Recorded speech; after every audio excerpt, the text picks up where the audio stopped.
परम आदरणीय श्री अनुराग सिंह ठाकुर, केंद्रीय सूचना एवं प्रसारण मंत्री व खेल एवं युवा मामलों के मंत्री, भारत सरकार, अधिकारीगण एवं नियुक्ति पत्र प्राप्त करने वाले सभी चयनित उम्मीदवारों का रोजगार मेले में समस्त सीमा सुरक्षा बल के परिवार की तरफ से 95वीं वाहिनी के प्रांगण में मैं आप सभी का हार्दिक स्वागत करता हूं।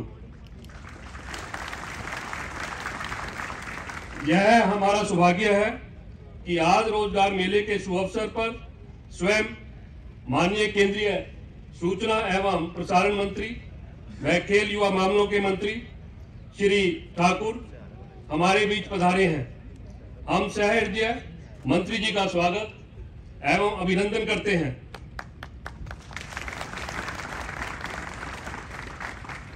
भारत के यशस्वी प्रधानमंत्री माननीय श्री नरेंद्र मोदी जी की अनुपम पहल पर देश के युवाओं को रोजगार प्रदान करने के उद्देश्य से रोजगार मेले के रूप में महाअभियान चलाया जा रहा है, जिसके अंतर्गत दिसंबर 2023 तक 10 लाख युवाओं को रोजगार देने का लक्ष्य रखा गया है। इस महाअभियान का शुभारंभ 22 अक्टूबर 2022 को धनतेरस के दिन माननीय प्रधानमंत्री के कर कमलों द्वारा हुआ था और प्रथम चरण में 75,000 युवाओं को नियुक्ति पत्र प्रदान किया गया था।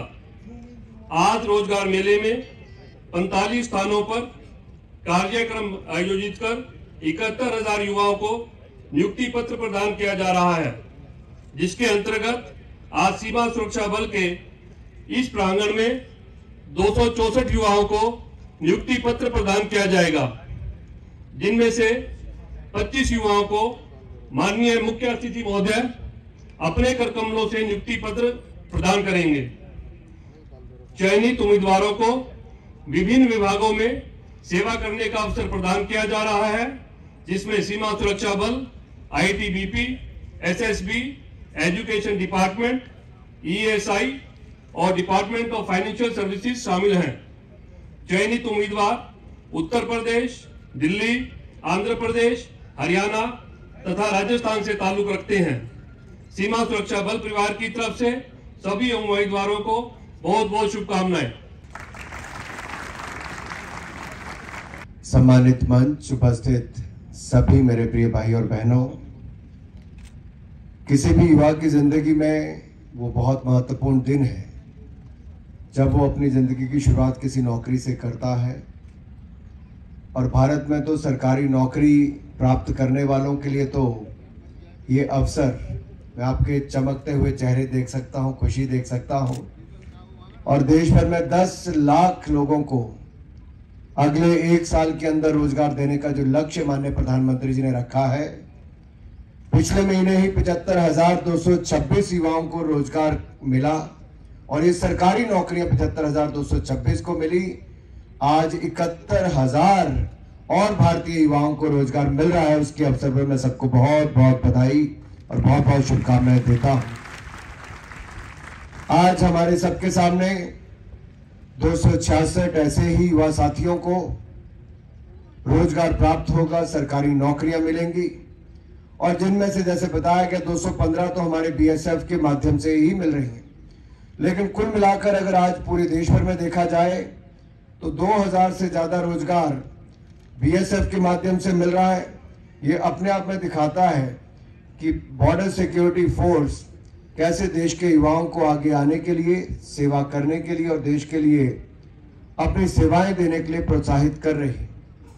युवा साथियों, कुछ दिन पहले तक आप भी सरकारी कर्मचारियों, अधिकारियों से कोई काम करवाने के लिए सिस्टम पर प्रश्न चिन्ह कई बार खड़ा करते होंगे कि ये काम हुआ, वो काम हुआ कि नहीं हुआ।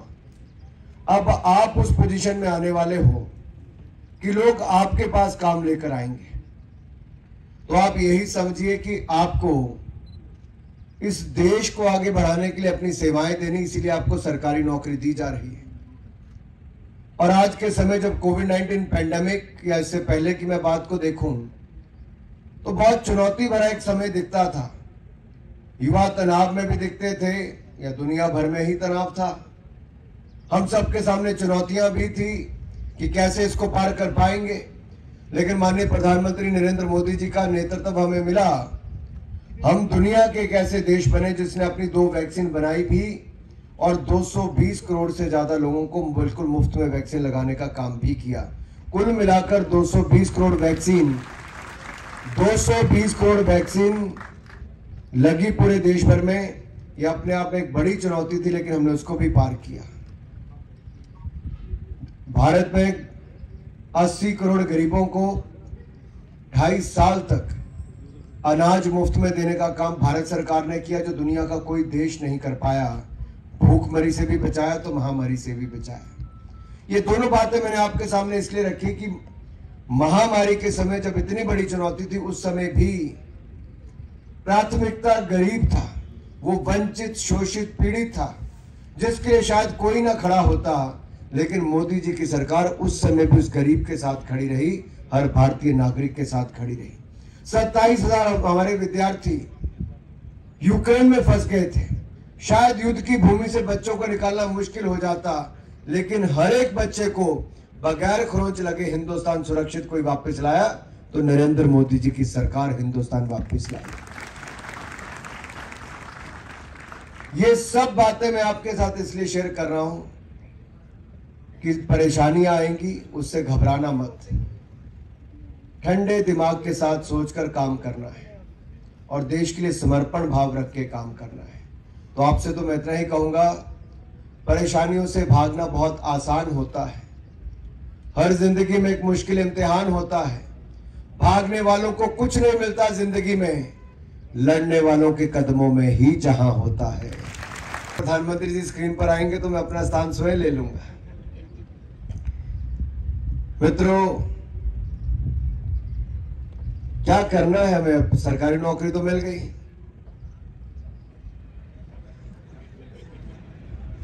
चेहरे पे मुस्कुराहट भी आ गई, घर पे मिठाइयां भी बढ़ जाएंगी, लेकिन करना क्या है? आजादी का अमृत महोत्सव हम लोग मना रहे 75वां वर्ष।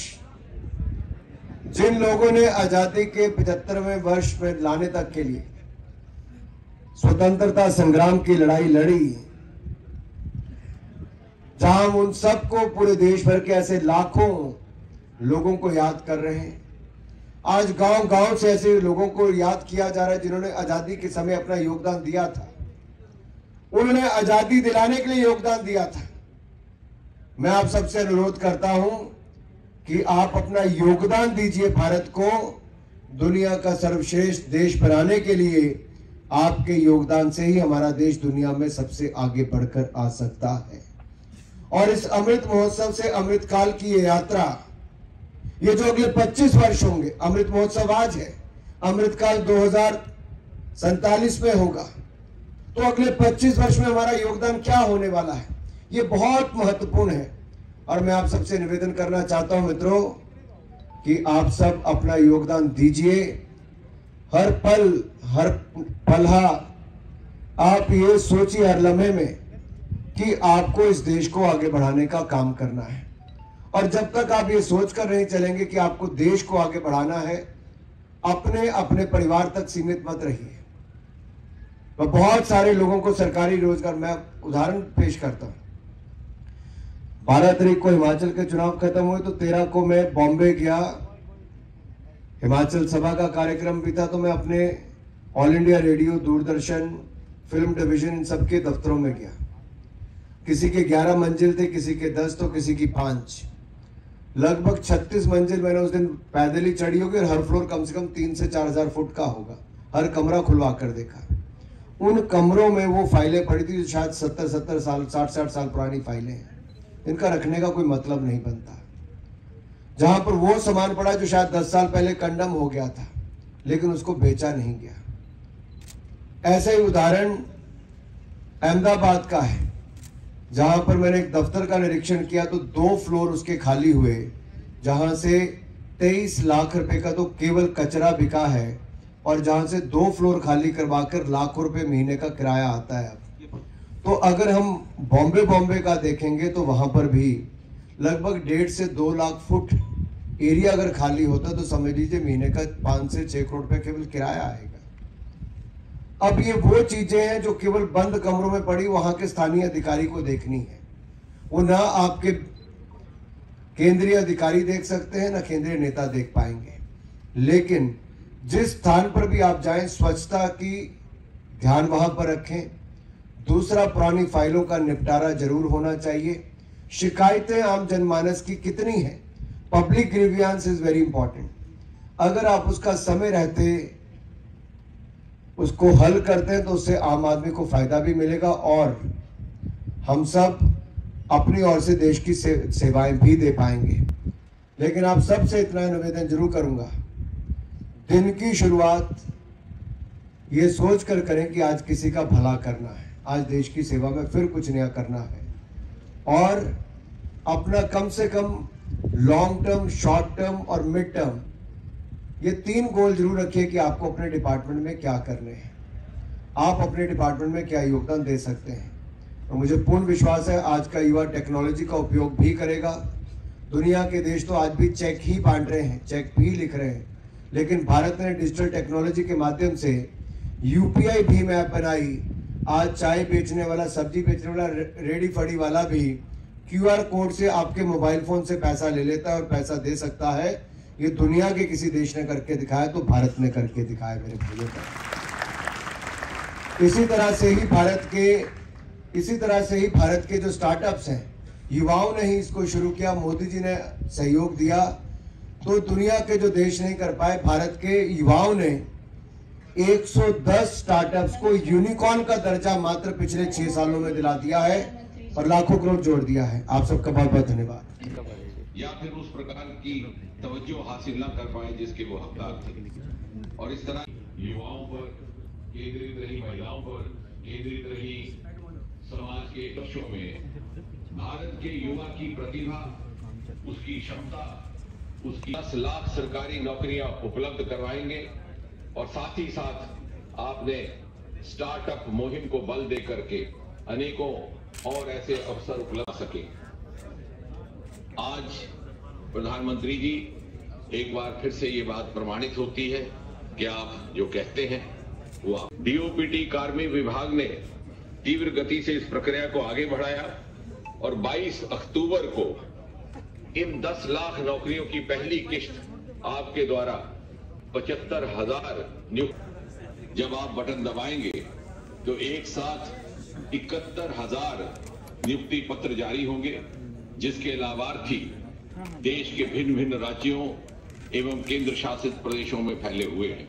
आपके हाथों से मिशन कर्मयोगी प्रारंभ नाम के मॉड्यूल का विमोचन होगा, जो इन नव नियुक्त कर्मचारियों और अधिकारियों को प्रशिक्षण विशेष ट्रेनिंग मॉड्यूल तैयार किए गए हैं।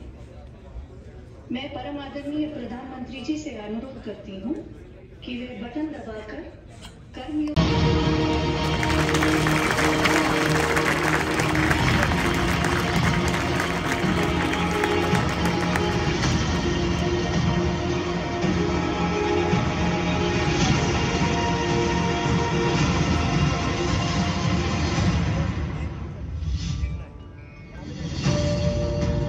आजादी का अमृत काल हो चुका है प्रारंभ।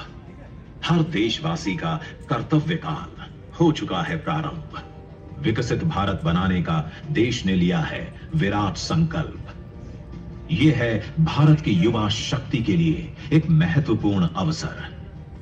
कर्मयोगी और यशस्वी प्रधानमंत्री श्री नरेंद्र मोदी जी के नेतृत्व में बीते 8 वर्षों से देश में चल रहे रोजगार और स्वरोजगार के अभियान की दिशा में एक ऐतिहासिक पहल है। 10 लाख सरकारी नौकरियों के लिए प्रारंभ रोजगार मेला।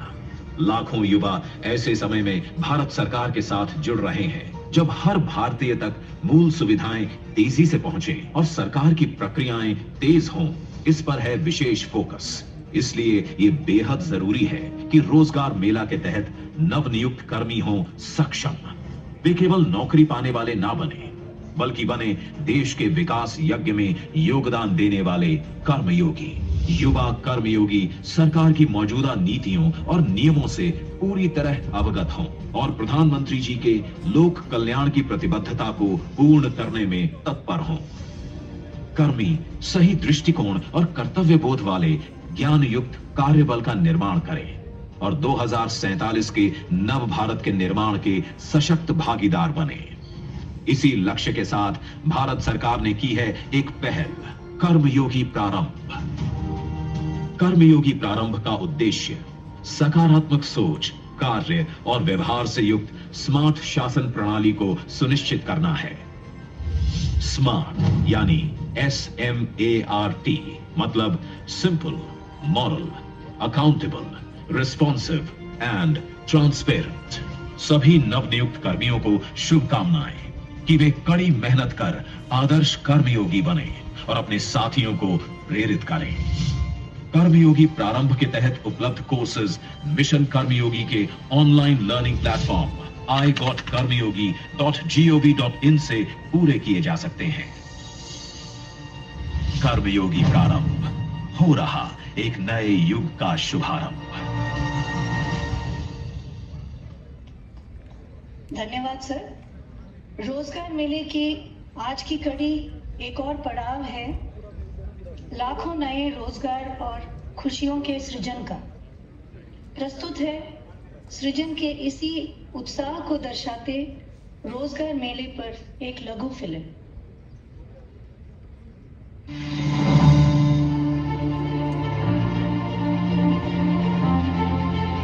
प्रधानमंत्री श्री नरेंद्र मोदी के नेतृत्व में बदल रहा है हमारा भारत। घरेलू उत्पाद, निर्यात, उत्पादन और रोजगार सृजन की प्राथमिकता पर उन्होंने हमेशा जोर दिया है। Startup India, skill development, make in India, आत्मनिर्भर भारत, प्रोडक्शन लिंक्ड इंसेंटिव्स जैसी पहलों से नौकरियों और रोजगार में अभूतपूर्व वृद्धि हो रही है। और स्वरोजगार का जो अभियान चल रहा है, आज उसमें एक और कड़ी जुड़ रही। ये कड़ी है रोजगार मेले की। आने वाले महीनों में इसी तरह लाखों युवाओं को भारत सरकार द्वारा समय समय पर नियुक्ति पत्र सौंपे जाएंगे। अक्टूबर 2022 में देश भर में रोजगार मेलों का आयोजन किया गया, जहां 75,000 से अधिक नव नियुक्तों को नियुक्ति पत्र सौंपे गए। I am thankful to Government of India for giving me this opportunity and Indian Railways to serve the nation. Lastly, I am grateful to Prime Minister of India for creating such a job opportunity for the youth of our nation.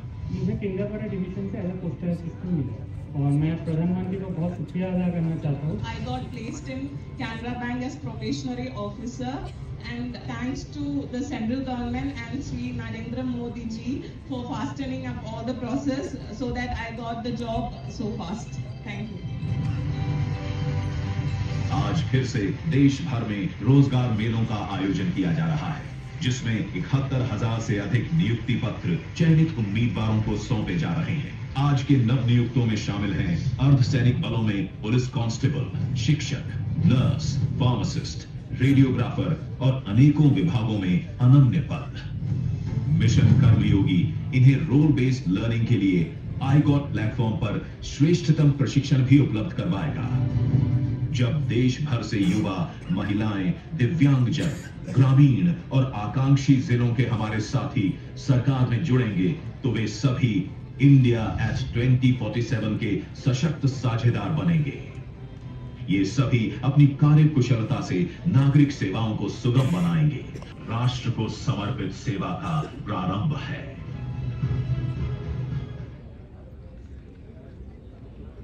अब मैं परम आदरणीय प्रधानमंत्री जी से प्रार्थना करती हूँ कि वे के वितरण का शुभारंभ करें।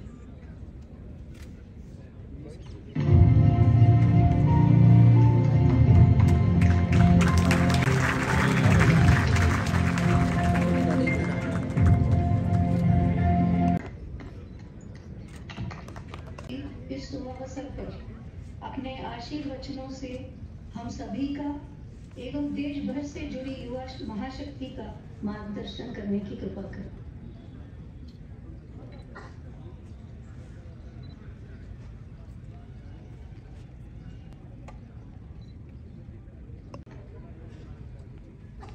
रोजगार मेले में जुड़े मेरे युवा साथियों, आप सबको बहुत बहुत बधाई। आज देश के 45 शहरों में 71,000 से ज्यादा युवाओं को नियुक्ति पत्र दिए जा रहे हैं। यानी आज एक साथ हजारों घरों में खुशहाली के नए दौर की शुरुआत हुई। पिछले महीने आज के ही दिन धनतेरस केंद्र सरकार की तरफ से 75,000 नौजवानों को नियुक्ति पत्र बांटे गए। अब आज का ये विशाल रोजगार मेला दिखाता है कि सरकार किस तरह गवर्नमेंट जॉब देने के लिए मिशन मोड में काम कर रही है। साथियों, पिछले महीने जब रोजगार मेले की शुरुआत हुई थी तो मैंने एक और बात कही थी, नियुक्ति पत्र देने का यह अभियान ऐसे ही अनवरत जारी रहेगा। साथियों, भारत जैसे युवा देश में हमारे करोड़ों नौजवान इस राष्ट्र की सबसे बड़ी ताकत है। राष्ट्र निर्माण के कर्तव्य पथ से जुड़ रहे अपने 71,000 से ज्यादा नए सहयोगियों का मैं स्वागत करता हूं। आपकी नियुक्ति होने जा रही है, उसे आपने कठिन परिश्रम से कड़ी प्रतियोगिता में सफल होकर हासिल किया है।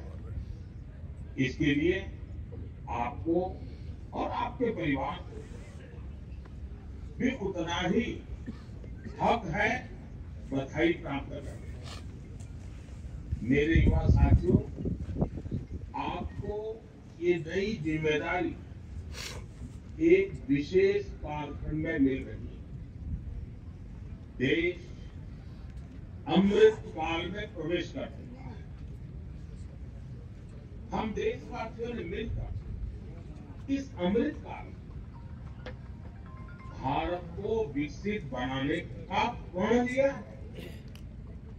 इस प्रण की प्राप्ति में आप सभी देश के सारथी बनने जा रहे हैं। आप सभी जो नई जिम्मेदारी संभालने जा रहे हैं, उसमें आप अन्य देशवासियों के सामने केंद्र सरकार के प्रतिनिधि के तौर पर नियुक्त होंगे एक प्रकार से।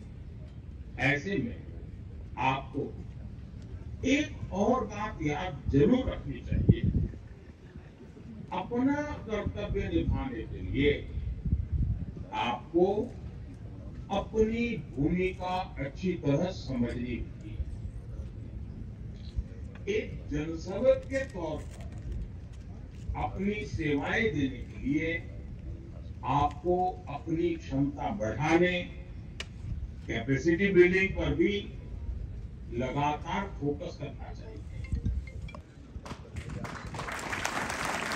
भावना, Canara bank.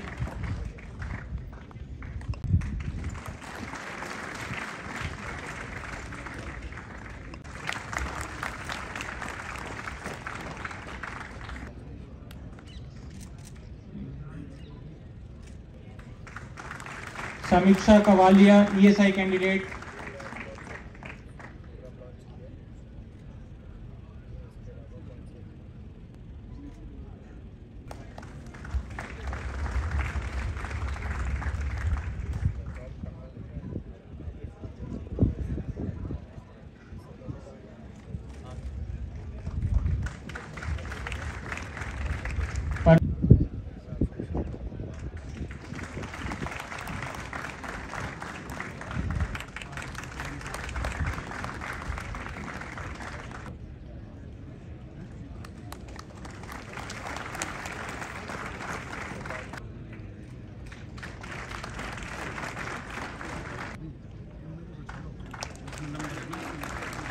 Sanjay Kumar SSB candidate,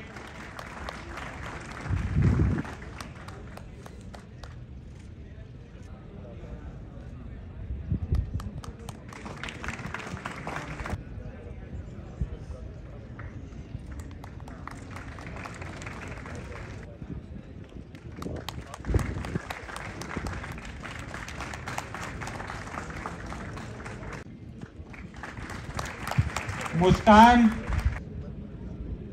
योगी Rao ITBP candidate,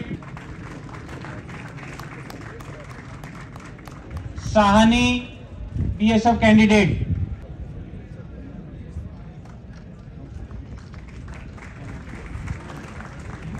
miss Ankita Jal शक्ति,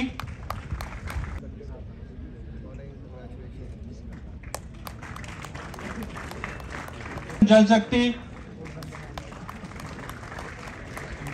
Nitin Aqib Javed ESI,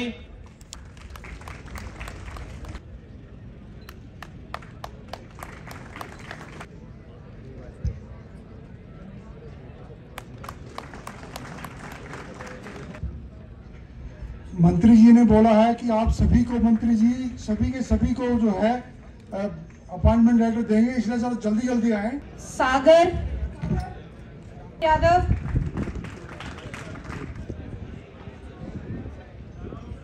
Ashok Kumar MHA SSB, विकास नाम मैं अभी अनाउंस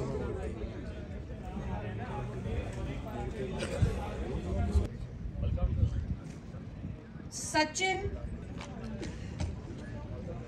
वीरेंद्र सिंह एसएसबी,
सबकी फोटोग्राफ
अगर और कोई कैंडिडेट बच गया है तो जल्दी से जल्दी अपना आगे, मंत्री जी के जल्दी जाने का संभावना है, तो इसलिए जल्दी आए।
करना कैमरा स्टिल है ना, जाओ फोटोग्राफी के लिए जाओ, लोकेशन के लिए जल्दी जाओ।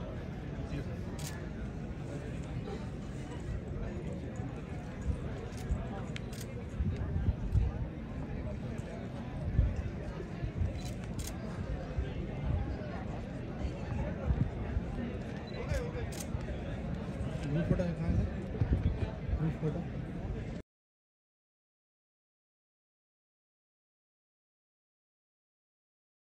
पीछे चलते हैं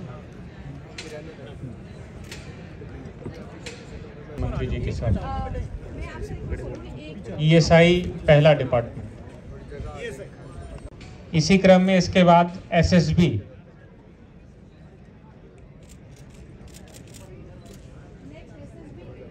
ईएसआई कैंडिडेट्स के बाद एसएसबी के कैंडिडेट्स आ जाएं। एसएसबी कैंडिडेट्स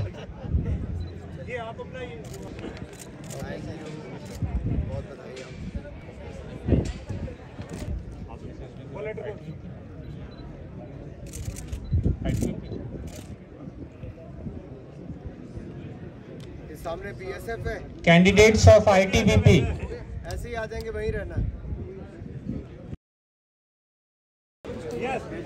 सामने देखो अपना जो ऑफर है वो अपॉइंटमेंट लेटर को डिस्प्ले करें।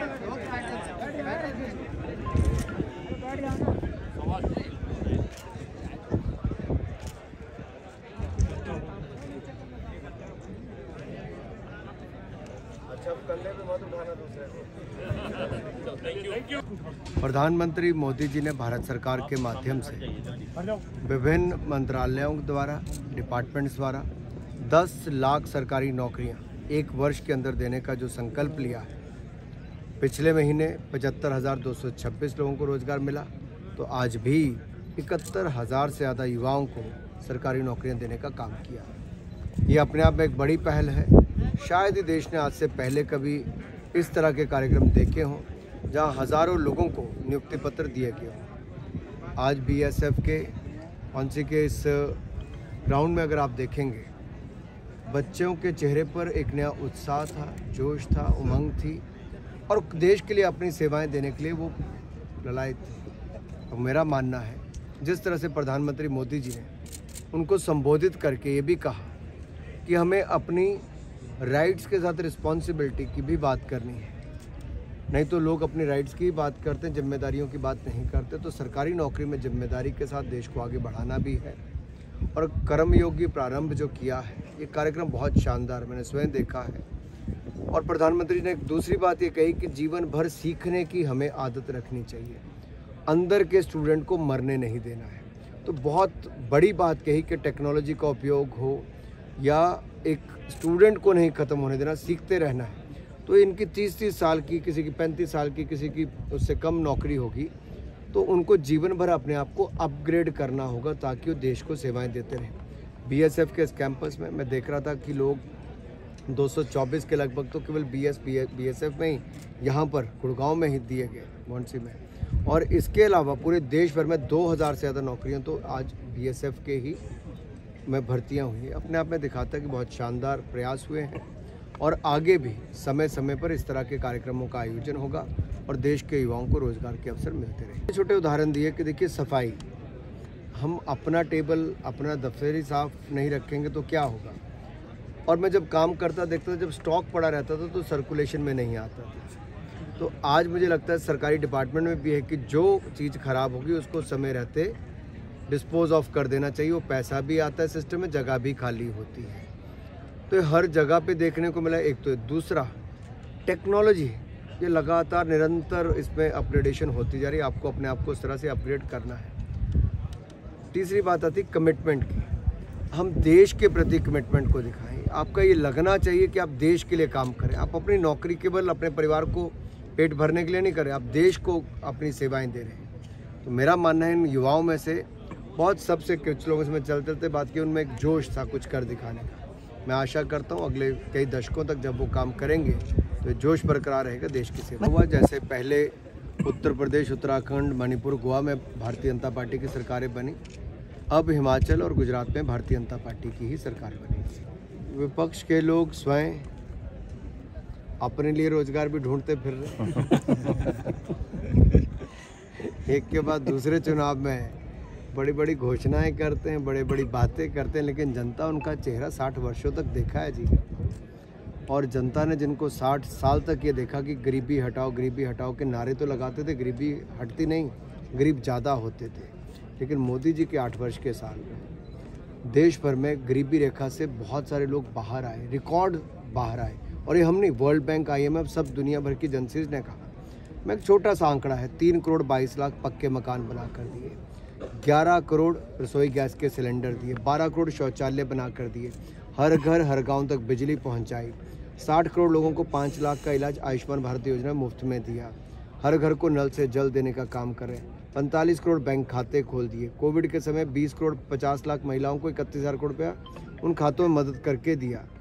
ये तो मैं कुछ आंकड़े बता रहा हूँ जो हैं। अगर सड़क रेल की मैं बात करूँ, रेल कहाँ 4 किलोमीटर एक दिन में पटरी बिछती थी, आज वो 10 किलोमीटर पे पहुँच गई। अपने आप में आज 36 किलोमीटर प्रतिदिन बनती है। तो मोदी सरकार ने पारदर्शिता कामकाज में लाए हैं और जवाबदेही भी तय की है। दिल्ली में सर एमसीडी के चुनाव है। एमसीडी चुनाव में भारतीय जनता पार्टी जीतेगी। जब ये युवा मेरे साथी सेना की वर्दी पहनेंगे तो कर्तव्य बोध अपने आप अंदर आ जाएगा, अनुशासन अपने आप अंदर आ जाएगा, देश के लिए मर मिटने की भावना अपने आप अंदर आ जाएगा। इस वर्दी में कुछ ऐसा है कि देश के लिए भावनाएं अपने आप जाग उठती हैं। और कहीं ना कहीं जब आप अपने प्रशिक्षण के दौर से जाते हैं तो आपको पता चलता है कि इसकी देश की सेना ने किस तरह से देश की रक्षा सुरक्षा को एक नए आयाम स्थापित किए हैं। और जो हमें चुनौतियां बॉर्डर पर रहती हैं और देश के अंदर भी रहती हैं, उन दोनों से जूझकर, चाहे आतंकवाद हो या फिर नक्सलवाद हो, उनको ख़त्म करने की दिशा में हम लोगों ने तेज़ी से काम किया है। How are you ma'am? अरे वाह वाह, कहाँ से? उन्ना में? फिर तो एंट्री आपके यहाँ से ही होती है।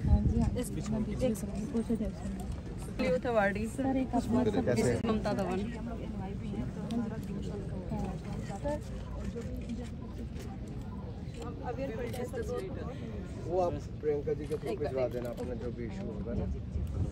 और ये वॉलंटियर तो थोड़ा सा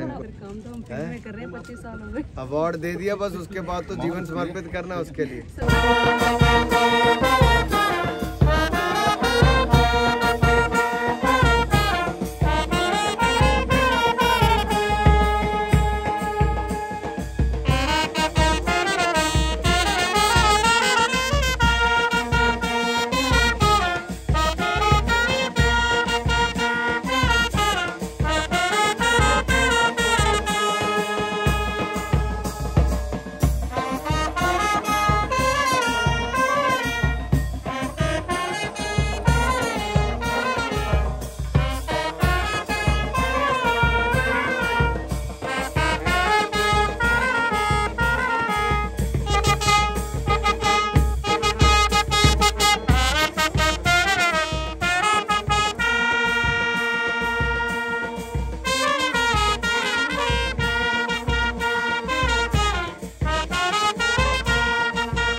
पार्टियों में